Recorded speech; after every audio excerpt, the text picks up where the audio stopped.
Hi, everybody. I'm Peter Travers. Welcome to Popcorn, where we tell you what is popping in the culture and what pops more than Brooklyn Nine-Nine, which is going tomorrow night to end season 4, happily renewed for season 5. So my guest here, Terry Crews, you're a happy guy. You'll be doing. Did you do the peck It's thing? popcorn. It's called Look at popcorn. that. It ripples when you get renewed. Yes, Wow, it does. is that what happens? I'm super happy, man. We just got renewed for our 5th season. We already had 91 episodes in the can. Now we get to cross over into the 100-episode territory. Oh, that's when you become a billionaire. You didn't make it. Make it rain. No, No, come on. Well, you know, the thing is, we're actually going to have a huge celebration on our 99th episode, which makes all the sense. What it's happens Brooklyn on Brooklyn Nine-Nine when they celebrate?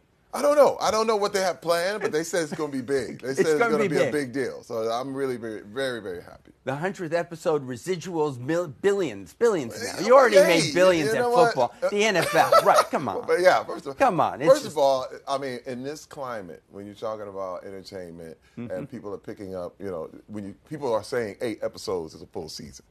You know, and now they do. It's right. You know, it's really a new climate where you get. It's very rare that you have a show reach 100 episodes in this day and age. So this is like rare air, and I'm so happy. And the fans love the show, and we want to keep giving it to them.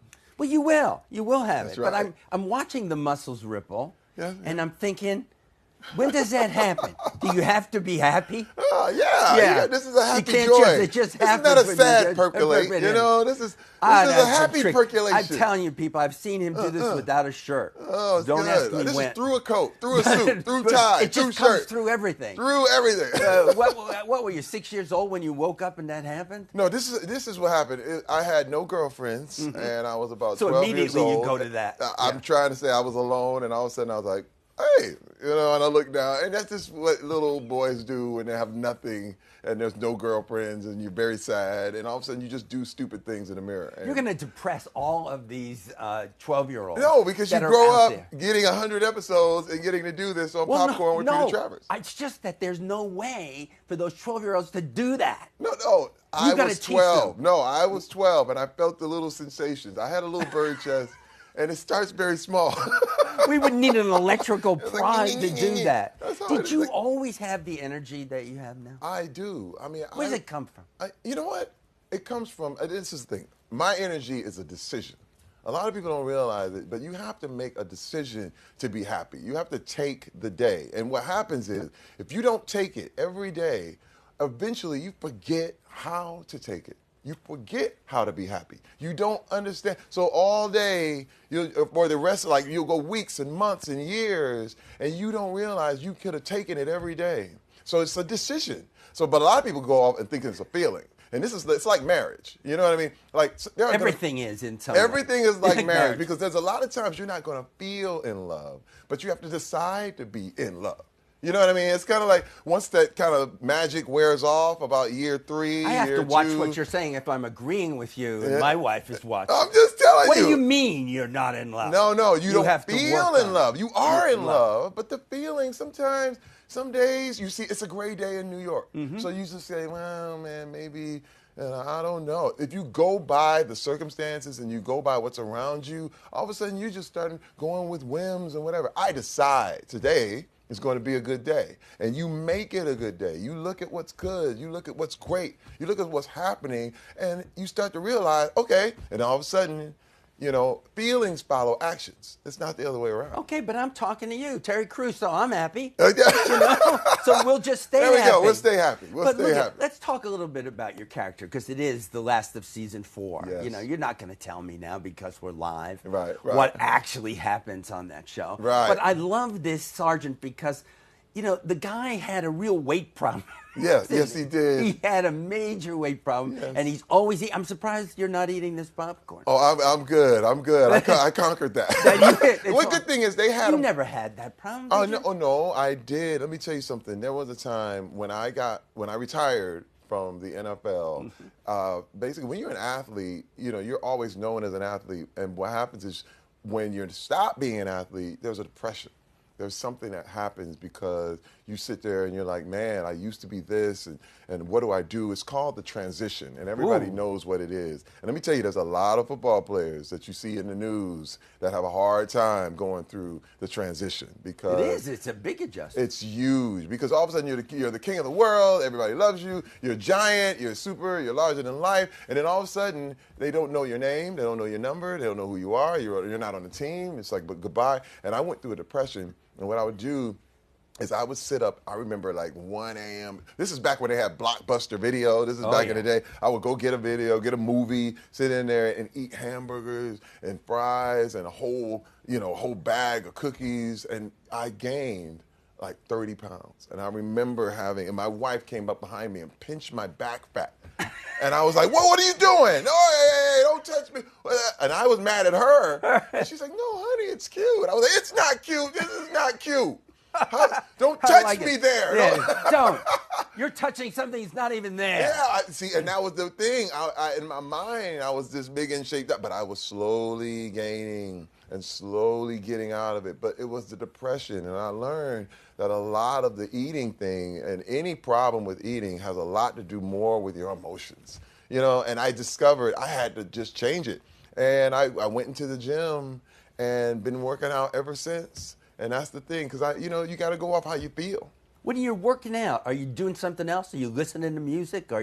What is going on in your head? You know what I like to do? It's weird. I listen to podcasts. I listen to audiobooks. I'm a big audiobook guy because I like to learn. I listen to history and stuff about. It's funny because while you're in school, you don't like it. You don't do any of that stuff. And when you're out of school, you're like, I want to learn a little bit more about World War II. You know what I mean? And I do. And I pick up a audiobook and then I just let it soak in. And you're like, man, I never stopped going to school. That's the thing. It's kind of like, it's wild because I've seen where a lot of people that I've been to school with, they're like, I'm done, got my degree, the whole thing. I feel like I'm never going to stop learning. Just grabbing a book, learning something, and it just blows me away. People usually are saying, no, now I can just play around. Yeah. I don't have to do this. Oh, And no, you're doing all the right I'm not, stuff. Dude. What's your secret? I like being busy. I got energy. I'm sorry. You call yourself Terry the Amusement Park. That's right. Because I'm funny and scary at the same time. That's scary. No, come on.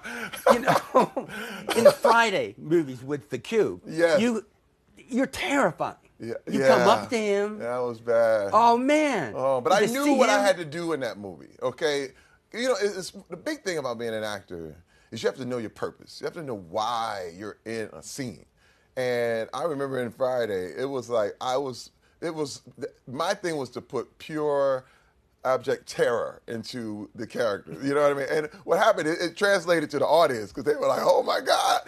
That was one of the first big roles I ever had. It took me years. People were actually scared of me for years after that.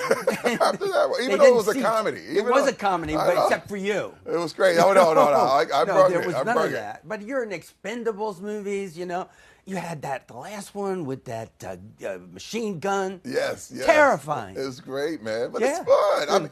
You know what? And it's weird because I do a lot of comedies now, but there may be a time, and it's funny. I was talking to my manager, that there may be a time where I just do 10 years of straight drama, and I love just flipping either way. Well, even though it's a comedy, everybody hates Chris. Yeah. The dad that you played in that had his moments where. Because I loved him most because he had a price on everything. Yes, it was great. That was 39 cents of oatmeal That's right. you threw away. That's right. That's 99 cents of chicken That's right. that you decided not to eat. What is going on? But you know what's fun and what's so amazing? I remember I was hosting an awards show for the Bentonville Film Festival in Arkansas. It was awesome. Yeah. And we were, after the show, it was awesome. This guy comes up to me out of nowhere, and he's in tears. And I mean, he's crying. And he said, man, I always wanted to meet you. He said, I grew up without a dad. And he said, you were my example of a dad to me. And I flipped out. I gave the guy the biggest hug. And I was like, man, this is awesome. You don't know how you're influencing people. You know what I mean? And again, Everybody Hates Chris was years ago. Here's a man who's a grown man. Because he was a young man, but he was about 25 years old. I'm sure at the time he was probably 12, 13, 14.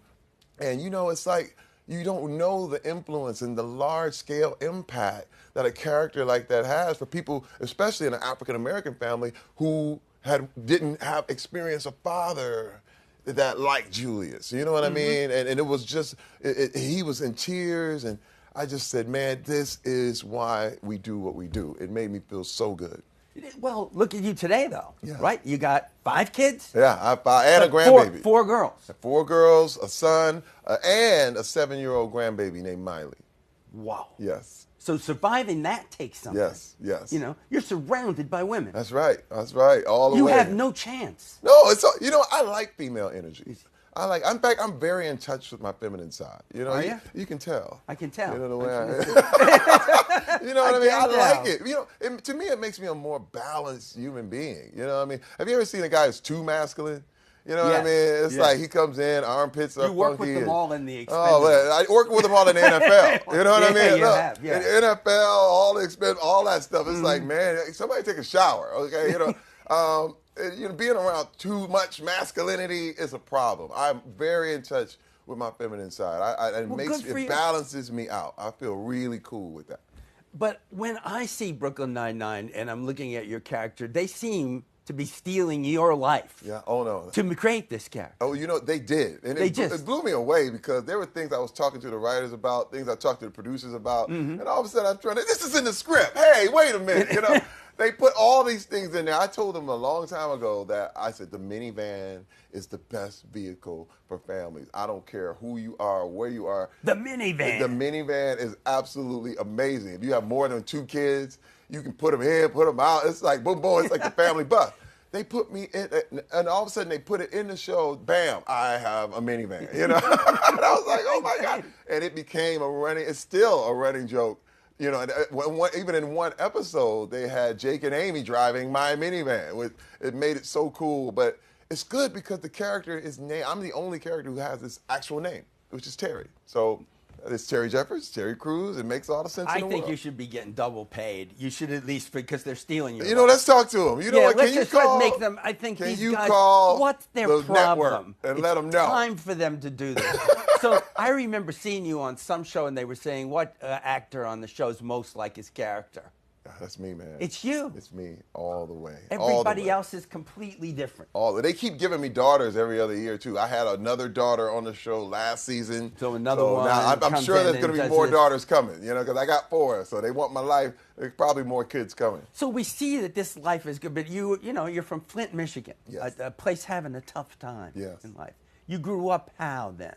What was that reaction to you with growing up as compared to characters that you play? Well, it's funny. I look at, growing up in Flint, you got to understand what Flint was. Flint was, at the time, it was, General Motors was the #1 corporation in the world. It was like being in Apple or Google. Look at Michael Moore's Roger and Me. Exactly. Now, I lived that.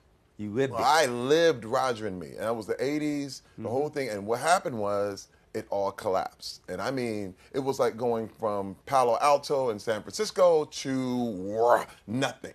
And I went through it. And also at the same time, there was the crack epidemic, which was crazy. I mean, it was wild. Everything was getting stolen. People were getting killed. And it was a wild time. And I knew I had to leave. I knew I had to run and go. And so sports was that way. Now, but I was an artist. Painting, drawing, the whole thing, but I knew they weren't gonna give me a full ride scholarship to paint. So I had to play football. And but I knew I had to get out because I saw it was falling. And then, what's wild is over the last few years to see what happened with the whole water crisis. It's been going on for a long, long time. And listen, they still don't have clean water. That's what's so crazy. Even after the election, after all the presidents, hopefuls came there. And it's your home. It's so my what home. do you do? What can you do? I'm doing. What can you do? That's the real question. You got the energy to do it. But let me tell you this. My vote. I'm going to tell you this right now. And what's so wild, and this is wild. I live in L.A. And people are like, hey, man, you need to come do something about Flint, Michigan. But the people who are in Michigan decided, you know what? We're going to leave it up to somebody else to do something. And I'm going, wait, but you live in Michigan. Mm-hmm. You are there. And you know what's happening? It's a lot of, there's like 2 states, which is kind of crazy. There is Flint, proper. And then there's the nice cities that are all around there who are totally ignoring Flint, Michigan. And it's right there. You know what I mean? And I say, why are you're allowing this to happen? Why is the governor, why are not the government, Michigan's government should be moving on all of this. Yeah. But no one's doing anything, which makes me flip out. And I'm going, well, I live in California. You have politicians calling me saying, hey, I need to come over there and do something. I'm going, dude, I'm not the state representative. What are you talking about? I'm thinking maybe you should be. You know, listen, I may have to go back. You got to do it. I may have to join it. Got the energy if The Rock can be president, I can be governor of Michigan. You can. What? You know what? I'm about to start my campaign right now. I think you should. How many votes do we have? Terry Crews, I say you could be president. Let's get that, because you decided out of nowhere after football, I'm going to be an actor. Yep. There's no training. You weren't at the actor's studio. No, but you said, I'm going to do this. No, let me tell you what happens. You go broke, man, and you got to do something. Like, let me tell you, that's how you get into acting. You don't have any money. Broke. And then I was like, man, what am I going to do? There was an audition. You pull the thing down. You go, I'm going, hello, to be or not to be? That is the question. I want to see that. I want to see that production. I know. And then they go, hey, you know, you're amazing. You know why? Because I was hungry. You're like, when the stomach is growling and you realize these kids got to eat, and you're like, man, I'm going to act, I'm going to cry on screen. You know what I mean? They're like, he's amazing. It's so real. I'm like, yes, I'm hungry. So I'm actually hungry. Like, give me some food. Your whole Terry Crews philosophy, which works great for you. The 12-year-old kid that's trying to make the pecs ripple is not going to be able to do it. Nor they can't really say they can act. You manage to be natural even when you're playing against type. That's it. You're just, because they want to stereotype you. You're an African-American man, and they're going to say, you can be third drug dealer from the left. But you got to understand, I love surprising people. The reason the reason I'm here in New York right now is to debut my new furniture line for Bernhardt Design. I have a whole line of furniture that I design on my own, with my hand, with what I did, and it's premiere. It's actually right at the Javits Center right now, premiering the Terry Crews collection furniture. Exactly. We got you becoming an actor. Exactly. Because you willed it to be. And you're a painter. Yes, artist, all the way. That was another thing in Hates Chris, where you're having Father's Day and we see you lying around and napping, and then there you are with a French beret. I know. You know, painting and doing that. That could have been you. That's could have been totally your career. me. But I'm an artist. I'm a lot of things. And who knows? And let me tell you, it's one of those things that I don't know what I'm going to do next. I really don't know. But I feel like I'm a guy who's, floating downstream, and I am going to go where I need to go. It's one of those things where I just say yes. You have to say yes. You have to be open to everything. I never thought I was going to be an actor. Never thought ever in a million years. I was 30 years old before I started acting, and I didn't know it was my calling in my life. Like, I had no idea. And that's the thing. People try to put it they say, well, I didn't figure it all out, but I didn't have it figured out. But you have to go. You have to be willing. And all of a sudden, you're in somewhere you've never been. You were like, oh, my God, I can't believe I'm doing this. I can't believe it. I'm going to make some furniture That's next. what I'm saying. I don't know what you're going to do next. Peter Travers, you need a line of furniture. I do. It's everything I've wanted to be. That's right. I could have movie-influenced furniture. Exactly. But I hear you're also this major movie fan. That's right. Listen. You're always watching it when you were that kid, guy after football. You're watching the videos. Now, see, all of my fun things and great things come out of sadness, which is weird. The peck popping came out of a sad came out of sadness. My acting career, I was broke, But movies is wild because my mom was very religious, and we were not allowed to go to the movies when I was a kid. Oh, yeah, I know. Really? You look at that. Not allowed. It's like, no, I was not allowed to play sports. I wasn't allowed to dance. We weren't allowed to listen to secular music. We weren't allowed to go to the movies. Everything I do now. That was everything it. we weren't allowed to do. She told you never to do. Yeah, everything. So, but it was sad. She said, make some furniture, Terry. You got to understand. It was 1977, and we begged my mother to let us see Star Wars. Please, please. I said, if we can see one movie, can we sneak in?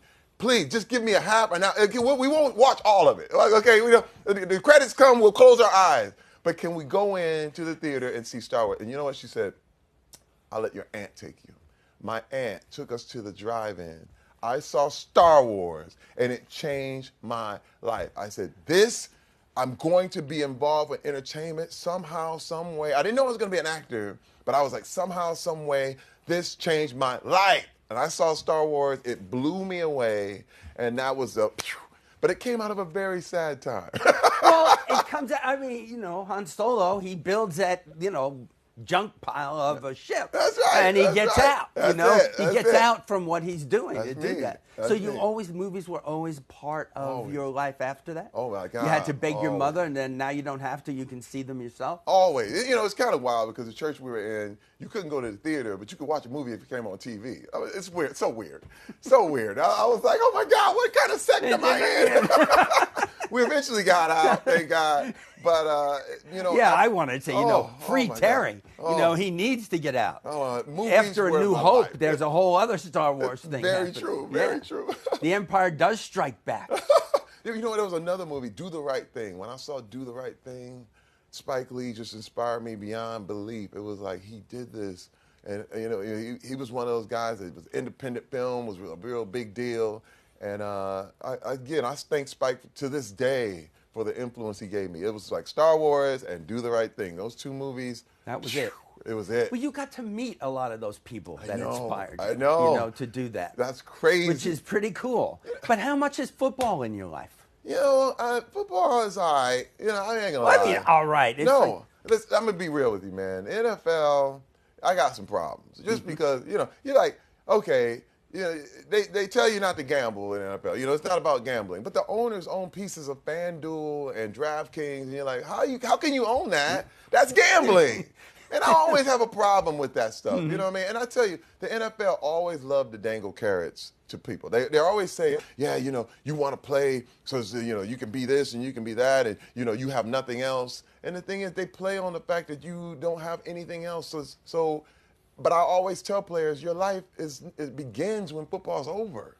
You know what I mean? And so players have a lot of problems with the whole NFL thing because they treat you like property. You're literally cattle. Mm-hmm. And I've always had a problem because you can't even take your helmet off. You know what I mean? Like, why can't you take your helmet off? Because they're like, well, we don't want excessive celebrations. No, they don't want you to become a personality because you're a number. Mm-hmm. And we just want a number, and you retire and you go away, and we can replace you with another number. But I was not that guy. Well, good. Listen, when they cut me, they thought we'd never see Terry Crews again. We'll never see him again. Mm-hmm. He's gone. Goodbye. But here I am.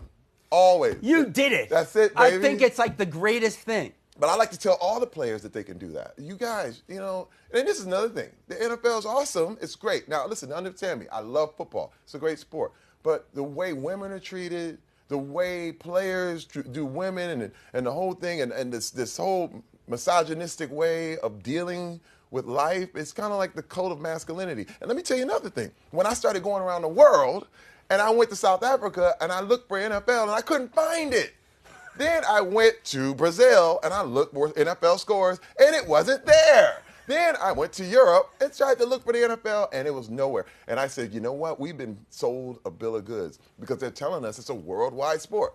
It's not. There it is. It's not. It's not. I'm a worldwide guy. People? I love you, NFL, but you just in America. That's right. We got a worldwide guy.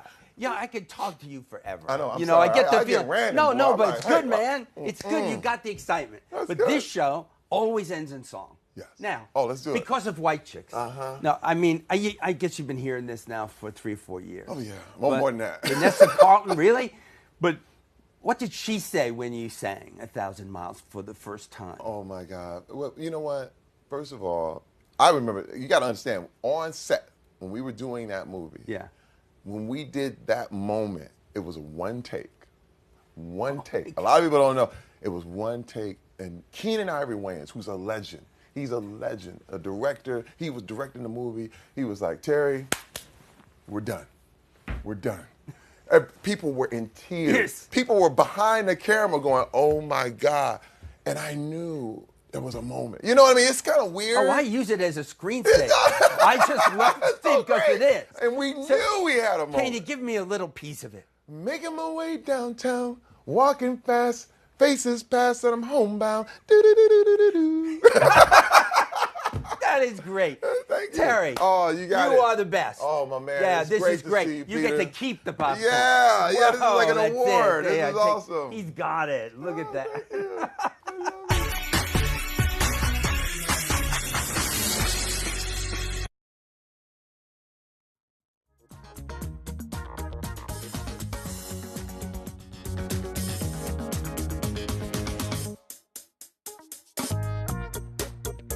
I love you.